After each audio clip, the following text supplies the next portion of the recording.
आज जिस तरीके से अर्नब गोस्वामी को उनके घर में घुस करके मुंबई पुलिस के द्वारा एक काला दिन का प्रतीक दिया गया। पुष्पेंद्र जी, आपका बहुत बहुत स्वागत है हमारे चैनल के ऊपर। क्या कहेंगे आज इस काले दिन के ऊपर? देखिए, मैं समझता हूं कि आज़ाद हिंदुस्तान में पहली बार जिस किस्म से अर्नब के घर के ऊपर जैसे कोई आतंकी ऑपरेशन होता है जी।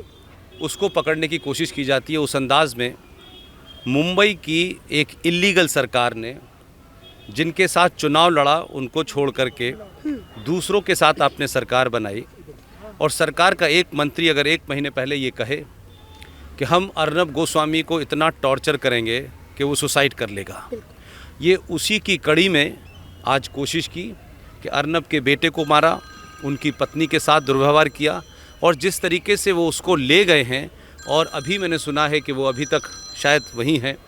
ये सिर्फ इस पूरी जो मुहिम इस देश में चल रही है ये उसके ख़िलाफ़ है। मैं अर्नब गोस्वामी को एक व्यक्ति नहीं मानता। अर्नब गोस्वामी इस भारत में उन पत्रकारों में से हैं जिन्होंने सही मानों में इस देश की सोच को बदला है, नारे को बदला है, नैरेटिव को बदला है। वो तमाम ताकतें नहीं चाहती कि इस देश के सोए हुए लोगों को सच्चाई पता चले, आप कौन हैं, कहाँ से आए हैं। और वो ताकतें जो भड़ूच में बैठी हुई हैं, जो दुबई में बैठी हुई हैं, जो पाकिस्तान में बैठी हुई हैं, जो दिल्ली में बैठी हुई हैं, जो कश्मीर में हैं, जो बंगाल में हैं, ये तमाम ताकतें सामूहिक तौर पे इकट्ठा हो गई हैं और इनको सोए हुए इस भारतवंशियों को जगाने वाला जो भी होगा उसके ख़िलाफ़ ये अत्याचार करेंगे, उसको डराएंगे, धमकाएंगे, मारेंगे। लेकिन अर्नब गोस्वामी को एक ऐसे समय में इन्होंने उसके साथ गड़बड़ की है कि इनको शायद ये अंदाज़ा नहीं था कि देश में अंडर करंट क्या है। अर्नब गोस्वामी से किसी की पत्रकारिता को लेकर शिकायत हो सकती है, लेकिन अर्नब गोस्वामी ने इस देश में बहुत सारी चीज़ें ऐसी करी और उस वजह से आज देश में जागरूकता है कि आप सोचिए कि आज भी लोगों को ये नहीं पता चल पा रहा था कि आतंक का मज़हब क्या है। तो फ्रांस बता रहा है, अमेरिका बता रहा है, वियना बता रहा है, भारत ही एकमात्र ऐसा देश है इसको मज़हब नहीं पता चल पा रहा था। तो अर्नब ने कहा कि जब पूरी दुनिया कह रही है ये इस्लामिक आतंकवाद है तो हम क्यों नहीं कह रहे हैं? क्या वजह है कि हम सच्चाई से मुंह मोड़ते हैं? जो सेकुलरिज्म का फ्रॉड 1976 में भारत के संविधान में रात के अंधेरे में किया गया, वो 76 वाला जो संविधान में सेकुलरिज्म है उसका मतलब क्या है? उसका तो ट्रांसलेशन भी गलत हुआ है, वो तो इलीगल है। भारत के प्रीएम्बल में कोई बदलाव नहीं कर सकता था, आपने कर दिया। तो इस देश में एक तरफा चीज़ें चल रही थी, सेकुलरिज्म एक तरफा था, भाईचारा एक तरफा था, हिंदू मुस्लिम का भी भाईचारा एक तरफ था, सारे धर्म बराबर है, ये नैरेटिव चले।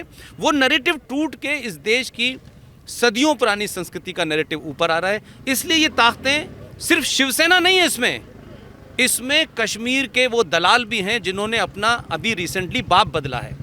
अब वो चाइना को अपना बाप मानते हैं, वो 370 उसके साथ मिलकर लाना है। ये तमाम ताकतें परेशान हैं और 2014 से राजनीति में लोग बदले होंगे, चेहरा बदला होंगे, लेकिन मैं ये मानता हूं कि राजनीति में नहीं, देश की सोच में बदलाव आया है, उससे लोग परेशान हैं।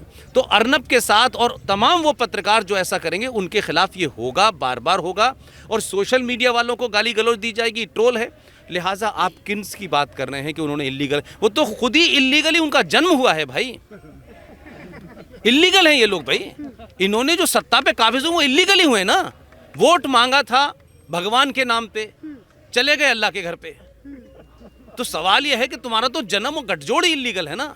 अगर उद्धव ठाकरे में दम है तो इस भारत के फॉर्मर होम सेक्रेटरी जनाब NN वोरा की 93 में भारत के नेताओं अंडरवर्ल्ड की नेक्सस के बारे में एक रिपोर्ट है, वो रिपोर्ट रखी हुई है। 93 की NN वोरा कमीशन की रिपोर्ट बाहर कर दें, इस देश के 80% लोग नंगे हो जाएंगे। वो ना हो उसको दबाए बैठे हैं। तो ये कोई एक अर्नब गोस्वामी का झगड़ा नहीं है। अर्नब गोस्वामी को सिंबल बनाया है कि अर्नब गोस्वामी जिसके ऊपर कोई आप आरोप नहीं लगा सकते थे, ना वो किसी प्रधानमंत्री का प्रेस एडवाइजर था, ना वो किसी पार्टी के ऑफिस में राज्यसभा का टिकट लेने गया। तो वो तमाम सारे हताश निराश जो पत्रकार हैं, जो शाम को सिर्फ 7 बजे के बाद उनका सूरज डूब जाता है, उनको लगता है कि देश ऐसे ही चलेगा। देश ऐसे नहीं चलेगा, ये देश के लोगों ने बता दिया। वो समझना नहीं चाहते और हम उनको अब ज़्यादा समझाना नहीं चाहते। लिहाजा एक नहीं करोड़ों इस देश में अर्नब गोस्वामी होंगे, उसमें आप भी हैं, बहुत सारे लोग हैं। ये लड़ाई रुकेगी नहीं और ये लंबी लड़ाई है, ये एक दिन की लड़ाई नहीं है। अभी बहुत कुछ होने वाला है। जब कोई चीज़ समाप्त होती है तो थोड़ी उथल पुथल होती है। अभी आप उस दौर से गुजर रहे हैं। ठीक है सर, मैं बस एक सवाल आपसे और पूछूंगी, क्या अर्नब गोस्वामी की सिर्फ इतनी गलती हो गई कि इतने सारे सवाल वो अपने पीछे खड़े करके चले गए? ये इतनी गलती है सर? नहीं, मैंने कहा कि अर्नब गोस्वामी ने वो सवाल पूछना शुरू किए जो हमारे देश में पूछते ही नहीं था पत्रकार। इसलिए अखलाक की घटना यूएनओ चली जाती है, अखलाक की घटना इंग्लैंड में चली जाती है, अखलाक की वजह से इंटॉलरेंट हो जाता है पूरा देश। लेकिन इसी देश में एक भारत का पहला मुसलमान गृह मंत्री बना, कश्मीर राज्य से आया, 2 दिसंबर को शपथ लेता है, 8 दिसंबर को उसकी लड़की गायब हो जाती है और उसको छुड़ाने के लिए देश दुनिया के 4 दुर्दांत आतंकवादियों को छोड़ा। फिर गुलाम नबी आज़ाद के घर में बच्चा गायब हो जाता है, 27 को छोड़ा। फिर सैफुद्दीन सोस के घर में गायब हो जाता है, फिर 7 लोग छोड़े। आज वो तमाम सारे लोगों का संकट ये है कि उस मुसलमान देश के पहले गृह मंत्री ने अपनी देखरेख में शपथ लेने के मात्र 45 दिन के अंदर, दुनिया में इससे बड़ा कोई जेनोसाइड नहीं हो सकता, एक्सोडस नहीं हो सकता, कि जो उस मातृभूमि के ओरिजिनल लोग थे, कश्यप ऋषि के वंशज थे, उन्हें उनकी पूजा पद्धति, उनकी संस्कृति के कारण उनके पड़ोसी मुसलमानों ने मारा। 2,500 लोगों को मारा, 5.5 लाख लोगों को अपने ही देश में उन्होंने बेघर कर दिया।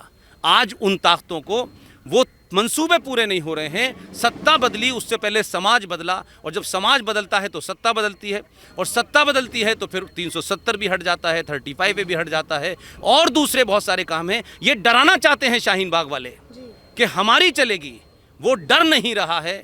वो 2014 में अकेला था, 2019 में उन लोगों ने एक और को भेज दिया है। अब डर के मारे उनकी हालत ख़राब है, लिहाजा वो कोशिश कर रहे हैं कि कभी उत्तर प्रदेश वाले को डराएं, कभी इसको डराएं। ये समाज अब डरेगा नहीं। इसी से परेशान हैं वो लोग कि जितनी ताकत से आप आगे बढ़ेंगे, उतनी ताकत से ये लोग जहाँ से आए हैं वहीं चले जाएंगे। बहुत बहुत शुक्रिया।